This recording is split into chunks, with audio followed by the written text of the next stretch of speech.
আজকে সকালবেলা আমি একটা খুব ভালো একটা নিউজ পেলাম, বুঝতে পারলেন? ঘুম থেকে ওঠার পরপরই আমার কাছে একটা নিউজ এলো। কি নিউজ সেটা? আমার অনেক বেশ এক বছর আগের একজন ক্লায়েন্ট, তিনি সাকসেস পেয়ে গেছেন। আচ্ছা, এবং খুব ভালো মতো সাকসেস অনেকদিন আগেই পেয়েছিল, কিন্তু এটা হচ্ছে এটা হচ্ছে বলতে পারেন রিসাকসেস। আচ্ছা, কেন আজকে হবে না কেন জানবেন? কোন জায়গায় ত্রুটিটা আছে, পার্টিকুলার কোন জায়গাটার জন্য আপনি উঠতে পারছেন না। অনেকে আপনাকে বলছেন আপনার কাল সর্প আছে, মাঙ্গলিক আছে, আপনার তো 7.5 চলছে, ওটা হয়ে যাবে না, ওয়েট করতে হবে, এই করুন ওই করুন সেই করুন। পাজেল মানুষ ছাড়ুন ওসব, বাদ দিন, সিলেবাসের বাইরে এখন, মানুষের লাইফের বাইরে ওইসব এখন। Just apply Times of theory. শুধু আমার জানার একটাই গল্প রয়েছে, সেটি হচ্ছে অভিদা বা স্যার বা দাদা, আমি এটা চাই আমার জীবনে। আমি একজন ভালো ব্যবসায়ী হতে চাই, সমাজে নাম ডাক যাতে হয়। আমি একজন ভালো ক্রিকেটার হতে চাই, যাতে সমাজে আমার নাম থাকে। আমি একজন ভালো আর্টিস্ট হতে চাই, যাতে সমাজে আমার জন্য নাম থাকে। এইবার গল্পটি হচ্ছে, ধরুন সেই সমস্ত কোনো কানেকশান আপনার চারে নেই। যেমন ধরুন, আমি অনেক ক্ষেত্রে দেখেছি 40 বছর বয়স, অ্যাবাভ 50 ইয়ার্স ওল্ড, আচ্ছা কি করেন না, ব্যবসা কিসের না, জুতোর ব্যবসা বা বিল্ডিং মেটেরিয়ালসের ব্যবসা বা বিল্ডিং তৈরির ব্যবসা, কনস্ট্রাকশন বিজনেস। দেখা যাচ্ছে মানুষটির বয়স হয়তো 56 বছর, তার চার্টে ওইরকম কোনো কম্বিনেশন দেখাচ্ছেই না। এর আগে কখনো সাকসেস পেয়েছিলেন না, ওই গতানুগতিক চলেই যাচ্ছে ওরকম। কখনো 1 টাকা হয়তো প্রফিট হয়েছিল, আবার বেশিরভাগ টাইমেই প্রফিট মার্জিন ছেড়ে দিন, ক্যাপিটাল ড্রেন হতে শুরু করে। এইবার গল্পটি হচ্ছে, তা আপনাদেরকে অনেকে বলছেন আপনার দ্বারা কিন্তু এই বিজনেস হবে না, আপনার প্ল্যানেটরি কম্বিনেশন এই বিজনেসে কোনো দিন পারমিট করছে না। আচ্ছা, আমি মেনে নিলাম তারা ঠিকই কথা বলছে, কারণ আমার যারা আদার্স যারা অ্যাস্ট্রোলজার বন্ধুরা আছেন বা সিনিয়র যারা অ্যাস্ট্রোলজার রয়েছেন, তারা কিন্তু কেউ না পড়ে বসে পড়েনি, সবাই যথেষ্ট শিক্ষা নিয়েই বসেছেন। তাহলে এইবার গল্পটি হচ্ছে, ওই বয়সে ব্যবসা চেঞ্জ করানো পসিবল থাকে? সে হয়তো বলছে কনস্ট্রাকশন বিজনেসে তিনি প্রায় কয়েক কোটি টাকা ঢুকিয়ে দিয়েছেন এবং লস হয়েছে, তিনি বার্ডেনে পড়ে গেছেন, লোন হয়েছে, আবার বলা হচ্ছে আপনাকে বিজনেস চেঞ্জ করতে হবে। How is it possible? সেই পার্টিকুলার মুহূর্তটায় আপনারা বলুন, অসম্ভব ব্যাপার, একদম সম্ভব নয়। এখানেই আসছে এমসবি থিওরির খেলা। কি রকম? আচ্ছা, যেমন ধরুন কনস্ট্রাকশন বিজনেস। কেন কনস্ট্রাকশন বিজনেস? আমি কনস্ট্রাকশনটাকে খুব ভালোবাসি, আমার সিস্টার কনসার্ন, বুঝতে পারলেন? তা কনস্ট্রাকশন বিজনেসের মেন গ্রহ হচ্ছে মঙ্গল। আচ্ছা, তারপরে দেখা যাচ্ছে মঙ্গলের কানেকশন নেই তার সাথে, তার মানে হবে না।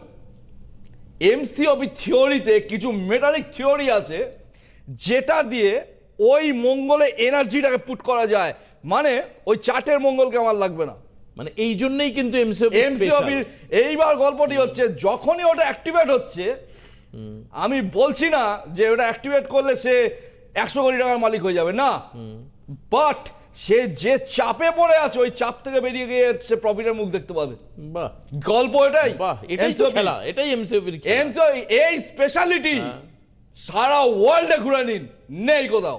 ঠিক সেই এনার্জিটাকে ক্রিয়েট করা ওখানটায়। যেমন ধরুন, যারা আর্টিস্ট হতে চাইছেন, ভেনাসের পাওয়ার লাগবে, টিভিতে মুখ দেখাবো বা আমি বড় বড় পর্দায় মুখ দেখাবো, ঠিক আস্তে আস্তে উঠবো, কিন্তু দেখাতে হবে। জানবেন 2008-9 সালে যখন অভিশাস্ত্রী সবেমাত্র জন্মেছে অ্যাস্ট্রোলজিক্যাল ওয়ার্ল্ডে, তখন আমি আমার হাতে ওই টাইমে একটা বড় কেস ছিল, কোনো একটা টলিউডের সিনেমার, টলিউড মুভি, হিরোকে ওকে চিনত না, হিরোইনকে ওকে ও ওয়ান্স আপন আ টাইম হয়তো দেখেছিল কোথাও, বাট সেরকম নন পারসন নয়, রিনাউন্ড ফেস নয় আর কি। আচ্ছা, এইবার গল্পটি হচ্ছে, সেখানে শাওয়ারের নিচে একটি গান ছিল, একটা ফিমেল ভয়েসের গান, একটা ট্র্যাজেডি মুভি এটা। আচ্ছা, ওই গানটা আমি এমন টাইমে দিয়েছিলাম ওই একটা গান পুরো ফিল্মটাকে হিট করিয়ে দিয়েছিল, আচ্ছা বুঝতে পারলেন? অথচ না ডাইরেক্টরকে কেউ চিনতো, আচ্ছা না হিরোকে কেউ চিনতো, না হিরোইনকে কেউ চিনতো, একদম। কাউকেই চিনে, একমাত্র ভিলেনকে হয়তো একটু আধটু চিনতো, তাও না চেনার মতনই। এবং ওই সময় এবং ওই সময় এটা মাথায় রাখতে হবে। 8 কি 9 আমার অ্যাপ্রক্স, আমার সালটা মনে নেই, মানে definitely তখন MCP সবে ছিল মাত্র না। সব বলতে পারেন ওটা হচ্ছে বড় কেসে হাতে করি আমার, আচ্ছা আচ্ছা আচ্ছা বুঝতে পেরেছেন? আচ্ছা। মানে ওই সময় আমি যে মূল্যটি নিয়েছিলাম সেটা আমার কাছে ওই টাইমে বিরাট ব্যাপার ছিল। একদম একদম। কাজেই হ্যাঁ ওই টাইম থেকে আমি এটা দেখে এসেছি যে ভেনাসের পাওয়ার ছাড়া ওই জায়গাটা অ্যাচিভ করা যায় না। এবার দেখা যাচ্ছে আপনার হয়তো শখ অনেক, তারপরে চার্ট পারমিট করছে না, আচ্ছা কেউ বলছেন আপনি রত্ন বলে ফেলুন, এই এই এই এই রত্ন বলুন, সব ঠিক হয়ে যাবে, পড়িয়েছেন, কোনো ত্রুটি নেই, বাট নেট ফল বিগ জিরো অ্যাক্টিভেট করুন ভেনাসকে, আছে তো মানে জিনিস আছে আমাদের কাছে। এমসিওপি ইজ আ গ্লোরিয়াস মানে অ্যাচিভমেন্ট। ব্যাপারটা হচ্ছে বিরাট ব্যাপার। ব্যাপারটা হচ্ছে এটা ওয়ান টাইপ অফ পেস মেকারের মতন জিনিস, বুঝতে পারছেন? হার্টটা ঠিকঠাক চলছে না, হ্যাঁ। পেস মেকারটা অ্যাক্টিভেট করুন, অ্যাক্টিভেট কর। ও হার্টকে ঠিকঠাক মতন চালাবে। গল্পটা হচ্ছে এটাই, একদম। ওটা মেডিকেল সায়েন্স, এটা বাস্তু সায়েন্স। আপনি আজকে কেরিয়ারের কথা বলছেন এবং এমন একটা সময় আপনি জাস্ট ঢুকতে ঢুকতেই বলছিলেন যে দাদা সামনে কিন্তু প্রচুর মানুষ মানে চমকে দেওয়ার মতো ঘটনা ঘটবে, কারণ নবরাত্রি রয়েছে। নবরাত্রিটা কেন হ্যাঁ জানবেন? হ্যাঁ আমি এর আগেও বলেছি এই কথাগুলো, আজকে আরেকবার রিওয়াইন্ড করব। সেটা হচ্ছে ধরুন সারা বছর যার পকেটে ধরুন 1 কোটি টাকা আছে, সেও হেভি আনন্দ করছে, আচ্ছা আচ্ছা, কিন্তু যার পকেটে হ্যাঁ, 1 টাকা আছে বলেছেন, ঠিক। সারা বছর কিন্তু আনন্দ করছে না। পার্টিকুলার পুজোর সময় দেখুন যার পকেটে 1 টাকা আছে সেও আনন্দিত, আবার যার পকেটে 1 কোটি আছে সেও আনন্দিত, আবার যার পকেটে কয়েকশো কোটি টাকা আছে তিনিও আনন্দিত। মানে এই পুজোর মুহূর্তটা আনন্দ সবার জন্য। কেন আনন্দ? একদম। ওয়াই মুহূর্তের জন্য আর কি। না, তাহলে এই যে দুর্গাপুজোয় হ্যাঁ। আমরা সব আনন্দ করি, কেন আনন্দটা আসে কোথায়? We all are control by the planets.